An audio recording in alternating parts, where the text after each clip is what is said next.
eno feze tu mulongo obuzina bwaki akapande wasomye kabi katufuma kai oyesali yani skin yayimbye nani akayimba akapande wasomye kabi tobanga wasomye maji gano bagayita maje tobanga wasomye maji akapande wasomye bubi wejage weitempanga ekita wansi oyo olumuna bekaza taigwa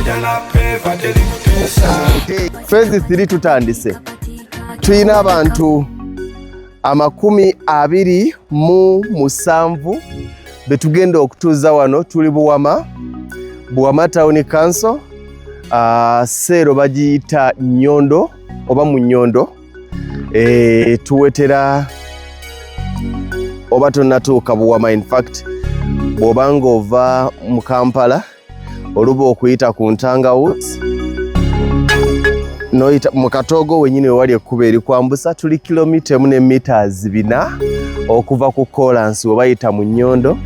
Eno ye project aba phase 3 twabagamba tugenda kubanga tuta ndi musanyufu okubategeeza nti kati tubadde ku 50% betwakareleasinga kati tukidde tuyinza okubanga bwe tuba sibaze bubinda bikambuza akaba ebitundu nga 35 okubita.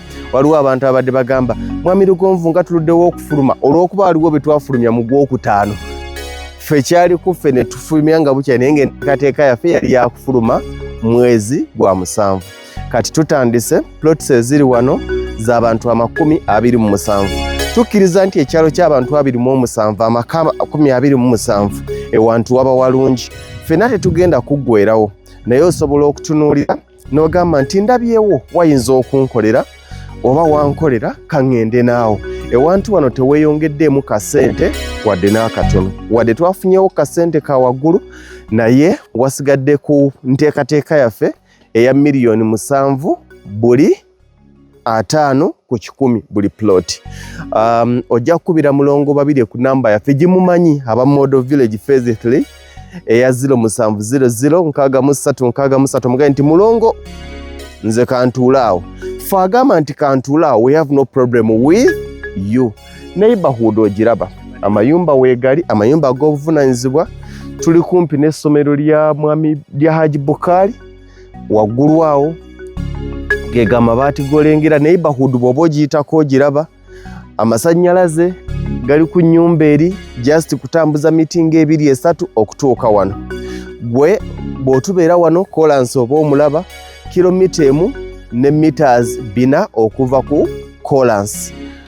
Bwe watyo bwe wali tuli mu Buwama Town Council still naye nga zezo plots z'abantu 27 abagenda okusooka okujja be batuula wano. Oyinza ga Mwami Lugonvu kaakati nze ate enkubi ne baŋŋamba ziweddewo tetugenda kutuula wano ffenna naye kye twaga nti abajja ng'abo tubajjawo abajja nga tubajjawo abajja nga tubajjawo. Kati waliwo omuntu aga nti ate wano walungi okusinga wali kuba opportunities zigenda zijja bw'obanga tofunye ku luno nga tufuna ku luddako tofunye ku luno nga tufuna ku lukola ki ku luddako paka nga ffenna tukoze eki tuwedde. Naye nga kyekyo mikwano njagala kubeebaza obugumiikiriza na buli kimu. Mwebale nnyo mwebalire ddala wano wetukola ki wetuli abantu baffe 27 batuule wano.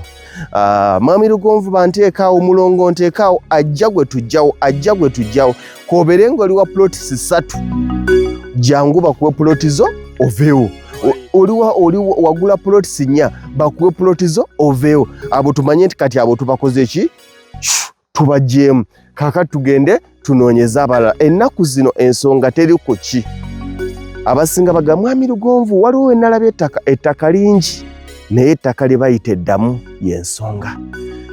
Tekirina kye kituwa tetulina kye tukifunamu okusooka okutuuzaawo mu nnaku 2 n'otugaa nti ate waliwo atugamba nti wuwe katukwate mpola mpola tufune ettaka ettuufu ettaka eddamu tukutuuze wantu nga tukutuusize wantu ewaki ewantu ewatuufu. N'olwekyo mikwano wano wetukola ki wetuli 27 abasooka mujje tumanye nti mwe mukoze eki mwe muvuddewo ate tunoonyeza abalala abasigadde tuba tusigaza abantu ndowooza nga 5 ekintu tukitambudde tetulinze gwa musanvu tugulimu tetugulinze kuggwako tujjawo kyakapande wasomye kabi tobanga wasomye maji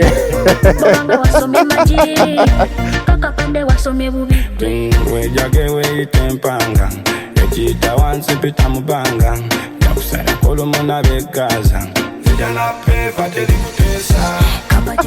Ladies and gentlemen, wekityo bwekiri mwebale nnyo mwebalire ddala mulongo mumukubire abagireko ekintu kibeere nga kikola ki kibeere nga kitambula maridadi sana. Kapatika kokubako kankolera